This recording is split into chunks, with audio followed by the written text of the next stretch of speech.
আমি একটু ভালোভাবে স্বাভাবিকভাবে বাঁচতে চাই ভাই। আমি তো আপনার একটা বোন, আপনার মা, আপনারা সবকিছু। আমার একটু হেল্প করবে আপনারা। ওকে।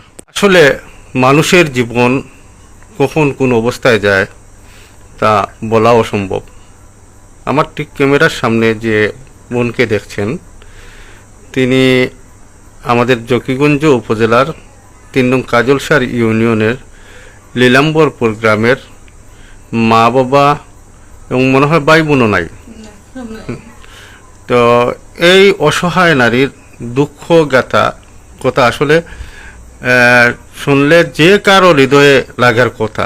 আসলে খুবই কষ্টে দিনাতিপাত করছেন। দেখতে তো স্বাভাবিক একজন ভালো মানুষ, কিন্তু তার ভিতরে কতটুকু জ্বালা আছে, কত যে কষ্ট আছে, তা আসলে সরাসরি না দেখলে না শুনলে কারো বোঝার উপায় নেই। তো আমরা আসলে তার সেই সংক্ষিপ্ত এখন কেন কি অবস্থায় কথা বলতেই উনি কান্না চলে আসছে। আসলে বিষয়টা কি, আপনার কি এত কষ্ট? ভাই আমি বিগত 1.5 বছর থেকে 2024 সাল থেকে আমি স্তন ক্যান্সারে আক্রান্ত। আমি অপারেশন করাইছি, আমার অপারেশন হয়েছে, রেডিওথেরাপি, কেমো দিচ্ছি। ভাই আমার কোনো বাসস্থান নেই, আমার থাকারও একটা জায়গা নেই। আমার তো আমি যে একটা জায়গায় থাকি আমার তো আমার এরকম কোনো ইয়ে নাই। আমি ওষুধ ঠিক মতো চালাইয়া দেখতে পারলাম না, আমি ঠিক মতো খাইতে পারলাম না, আমার বাসা ভাড়া দিয়ে টাকা লাগে। আমার যদি একটা দুইয়ের জায়গা থাকতো কইলাম যে ভাই আপনার আমার একটুকু জায়গা দিয়ে আছে, আমার একটু গরু ডাইয়া দেখো, এইরকম আমার কোনো সামর্থ্য নাই।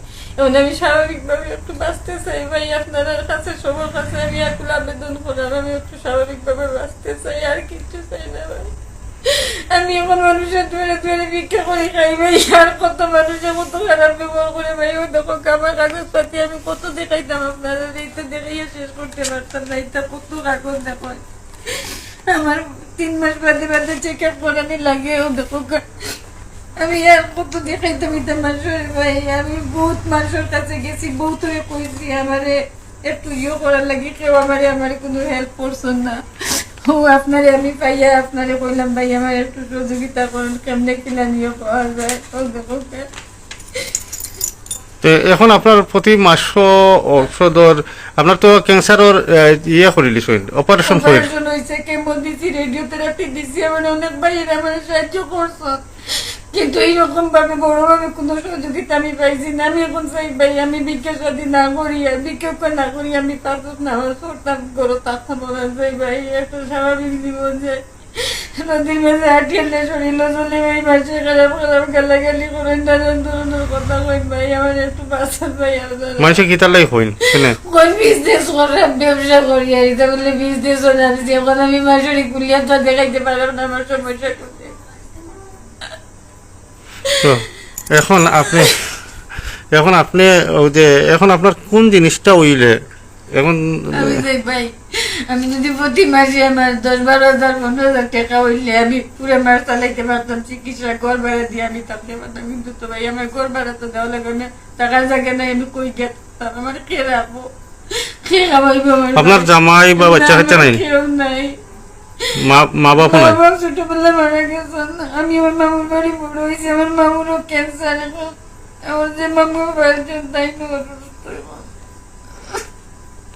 এখন আপনি মনে করেন যে একজন মানুষের খালি ঔষধ খরচটা কত লাগে আপনার মাসে? ওষুধ আমার লাগি যায় 6-7 হাজার টাকার ওষুধ লাগে মাস, আর 3 মাস বাদে বাদে চেক আপ যেটা করাই ওটা তো লাগি যায় আপনার 7-8 হাজার টাকা। এখন ডাক্তারে কতদিন এটা করার লাগে হয়েছে? ওটা 3 মাস বাদে বাদে করানি আর কি লাগে, এর বাদে 6 মাস বাদে ও বলে নাকি 5 বছর করা লাগবে ওইটা ট্রিটমেন্ট। এখন 5 বছরের মাঝে গেছে নি 1-2 বছর? 1 বছর গেছে, গত জানুয়ারি থেকে শুরু হয়েছে, 2024 সাল থেকে শুরু হয়েছে, আর 26 পর্যন্ত করে। আরো 1 বছর গেছে, আরো 4 বছর আপনার লাগবে। তো 4 বছরে যদি আপনার 10,000 করিয়া একটা অ্যামাউন্ট দেয়, মোটামুটি আপনি এর বাদে আপনি চলবা কিলা? এর বাদে যদি আঘাত থাকে বাঁচলাম, আর না তাহলে তো মরি দিন। যে ডাক্তারের সার্জারি করছেন তাই করছেন রোগী ফিরার সম্ভাবনা আছে, যদি খাটার আশেপাশে দেখি যদি গুটাগুটি করতে তাইলে মনে হতাম রোগী ফিরিয়ে আইসে। তো ভাই এখান তো আর গ্যারান্টি দেওয়া যেত না। তো আপনারা যদি সেও দরদ হামায় সেও আপনারা সহযোগিতা করে তে কিলা হতো? ও তো আমার বিকাশ নাম্বারটা আপনি দিলেন, জানি আমার মুখস্থ না নাম্বারটা। ক্যাপশনে আপনার বিকাশ নাম্বার দিলেই হইল। জি ভাই, তো আপনার এমনি নাম ঠিকানা একটু আপনি নিজেতে নিজে কই লক্কা। আমার বাড়ি হয়েছে গিয়া, আমার গ্রামের নাম হয়েছে বালাউট, নীলাম্বর ফুল বাড়ি, 3 নং Kajal Shah union, Ratan post office, Ratanganj থানা, দক্ষিণগঞ্জ জেলা, সিলেট। আপনার নাম, আপনার বাপুর নাম? আমার নাম সেলিনা। বাপুর নাম? আমার বাবার নাম হচ্ছে সিরাজুল ইসলাম। মারা গেছেন? মারা গেছে। ও, এখন আপনার কেউ নাই? আমার কেউ নেই ভাই। তো দর্শক, আপনারা ওনার কথা শুনলেন। আর আসলে ঔষধের যে কাগজপত্র দেখাইমু, এটা দেখানির মতো ইয়ে নাই, কেন এটা বিরাট বাইন্ডিং করলে পুরা একটা বই হয়ে যাব, অত বেশি কাগজপত্র। তো আশা করি আমরা সমাজে অনেকে অনেকভাবে সহযোগিতা করি না, আমরা অনেক সময় ভুল জায়গাতে করি, শুদ্ধ জায়গাতেও করি। তো আমরা অসহায় মনে করিও করি, অনেক সময় অনেকে অসহায়ত্ব দেখিয়া ব্যবসা করে, তাও ঠিক। কিন্তু বাস্তবতা দেখলাম এই মহিলার, দেখিয়া মনে হইল যেতটুকু যে আসলে এই মহিলারে যদি সম্ভব হয় আমরা একটু সহযোগিতা করা খুবই দরকার। কারণ অন্ততপক্ষে এই মহিলার যে একবারে নিরুপায় কেউ নাই তারে সহযোগিতা করার মতো। তো আমরা আশা রাখবো আপনারা ক্যাপশনে দেওয়া নাম্বারে যোগাযোগ করবা।